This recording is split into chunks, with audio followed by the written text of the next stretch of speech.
There's a website up called So Many of Us, and it's a collection of kind of all the stories of misbehavior by Warren Ellis. It identifies itself as a collective of people who've been targeted and manipulated by Warren Ellis, author. We've gone over what Warren Ellis has done. If you want to go to the site, it's somanyofus.com.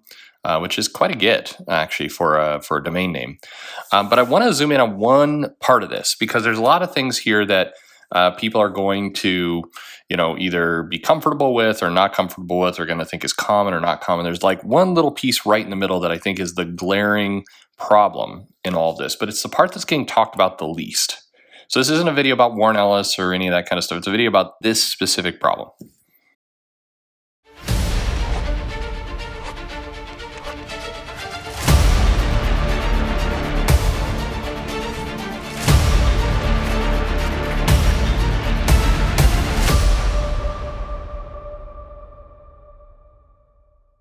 Hey everybody, this is Perch. By now, I'm sure some of you have already kind of clicked away and hit the downvote because you don't want another video about this stuff, but I promise this one's a little different. Like I mentioned, there's this website, somanyofus.com, and in many ways, I'm pleased to see it all like just put into one place. That's kind of nice, rather than scattered around all over the place. Just having one-stop shop, so to speak, for all this. But the idea here is that they've gathered together all the different people.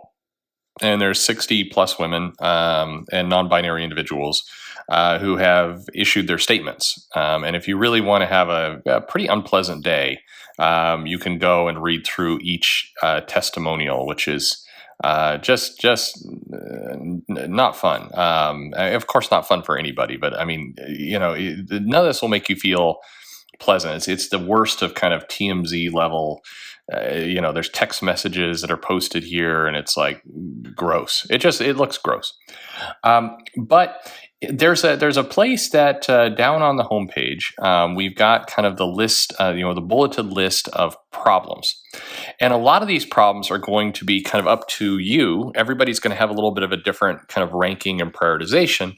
But a lot of these, you would, in my mind, would be categorized into this is going to make it sound nicer, a player behavior, somebody who's trying to pick up women and using a number of different tricks and techniques in order to do it.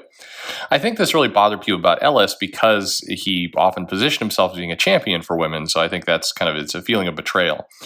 And so some people will say, well, this is just what men do, and this is all part of the game, and women do things as well. And that's not the debate I want to have here.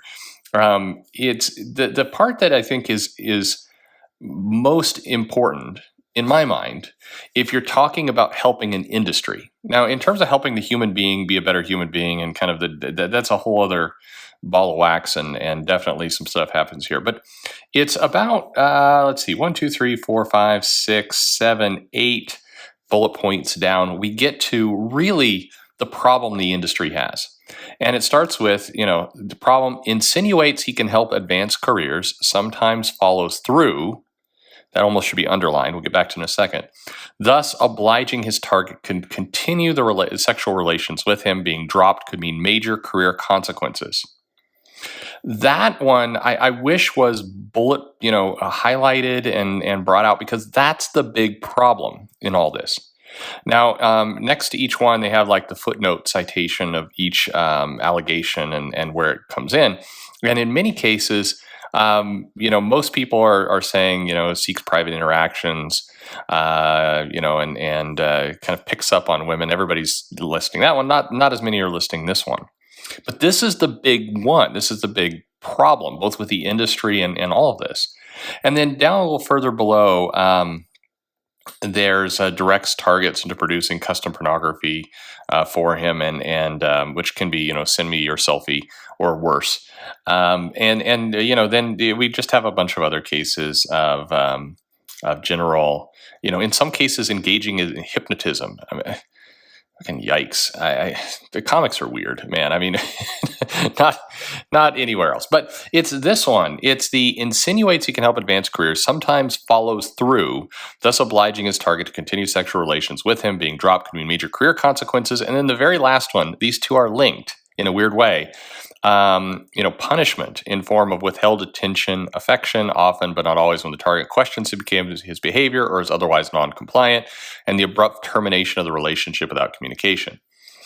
Getting past all the relationship stuff and all the rest, the key here is that you have a comic industry where people can basically say, I'm going to help your career, and sometimes follows through. Why that's so important is it's saying that in addition to just saying I'll help your career, because a lot of people go out to a bar and say, hey, I could get you a job at Amazon if you come home with me. There's lots of pickup lines.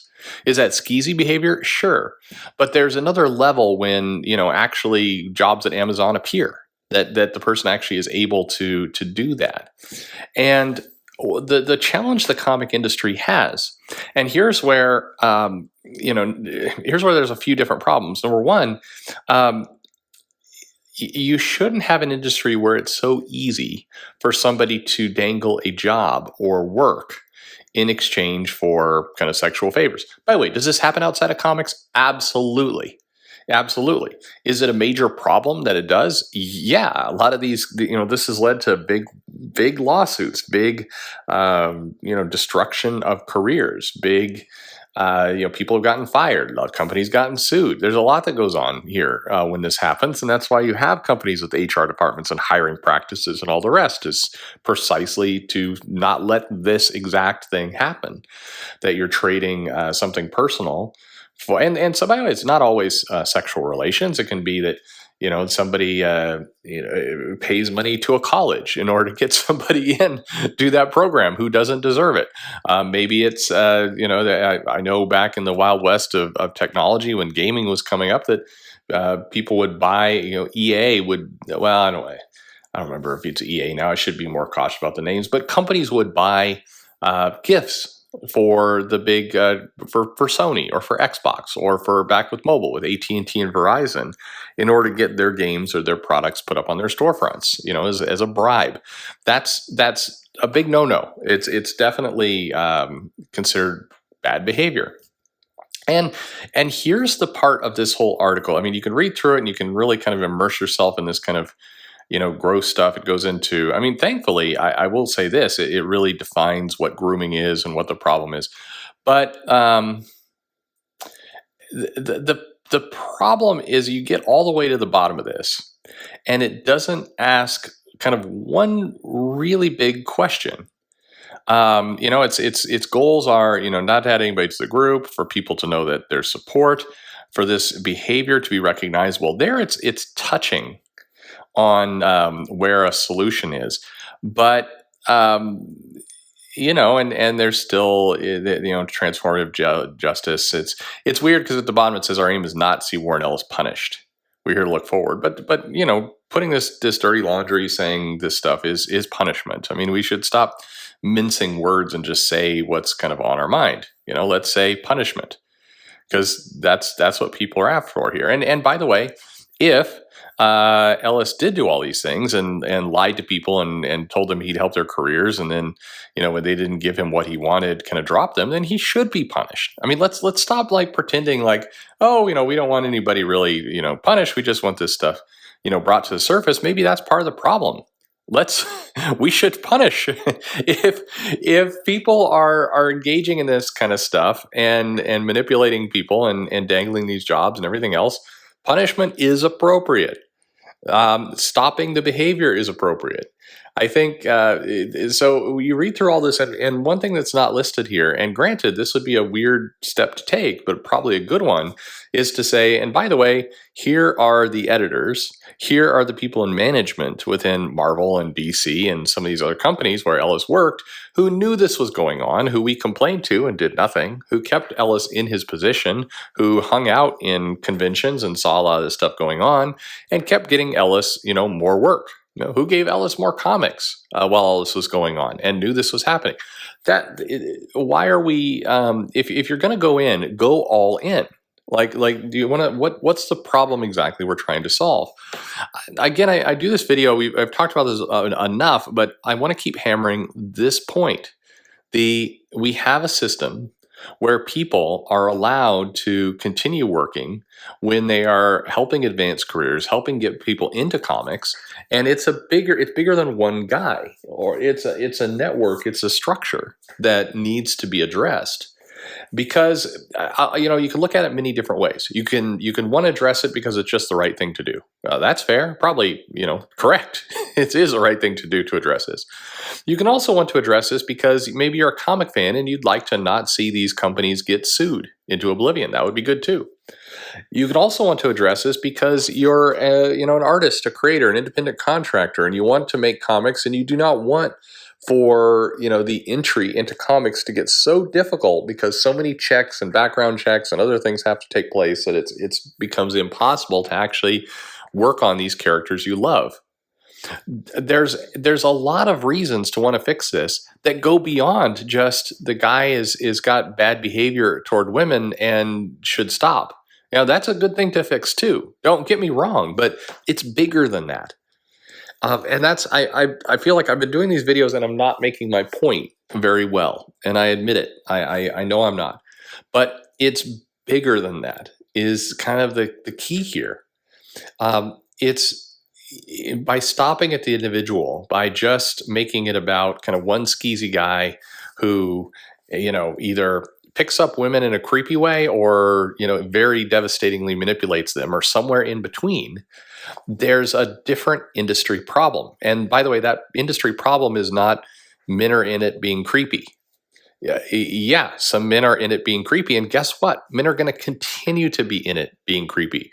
And by the way, women are going to continue to be in it who are going to go along with a lot of this stuff in order to further their careers in a calculated way. That's going to happen too. The thing that gets so little airtime throughout all this, and it just baffles me, is there is a system behind all this that lets it go on.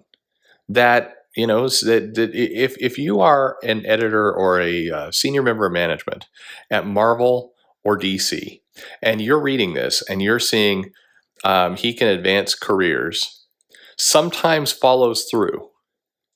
If you're reading that, you ought to go, yikes, I need to button down the hatches right now. Because if I've got creators that work on kind of my projects and they're trading sex or dirty pictures or whatever it happens to be for work that ultimately falls under my umbrella, I'm liable out of complete self-interest. You probably want to get on that and get that addressed and make sure you're running a tighter ship and make sure your company's running a tighter ship, because this is the stuff that topples companies. That's my take on it. So I want to, my conversations are going to try and steer more and more toward that, because I think that's the key here. I can't solve men being weird or men being deceptive or men being bad. I can speak out against it. I mean, like when that pledge came about. Sounds good to me. Men promise not to be, gross people to women. Men promising not to, do this stuff. Yeah, I'm on board. Sure. But I'd like for there to be a system that doesn't rely on me waking up in the morning and deciding to be a good guy or not. That's not a good system. I wake up and I try and do my best every single day. Is everybody else? No. So let's not rely on kind of just personal responsibility for everything working out okay. All right, there you go. So here's this site. If you want a really horrible afternoon, by all means, SoManyOfUs.com. You can go through all the details yourself, and just give you a nice depressed afternoon. It's sad reading this stuff. You get a feeling of just altogether. A lot of people, other people who have messaged me about this site, they're like, I read this and the biggest feeling I had at the end of it was I don't want to, I just kind of got turned off of comics. Like I read this and I thought, I should read a comic, and then I picked it up and I'm like, I just don't want to. That's a sad outcome. I don't think that's what anybody intends or wants, but yikes. All right, what do you think? Leave me a comment below. Am I on the wrong track? Am I continuing to describe this wrong? Probably am. Let me know. Downvote the hell out of this video because you didn't listen to it. or you did and you don't like it. That's fine too. Follow me on Twitter or Facebook at Comic Perch, and thanks for listening.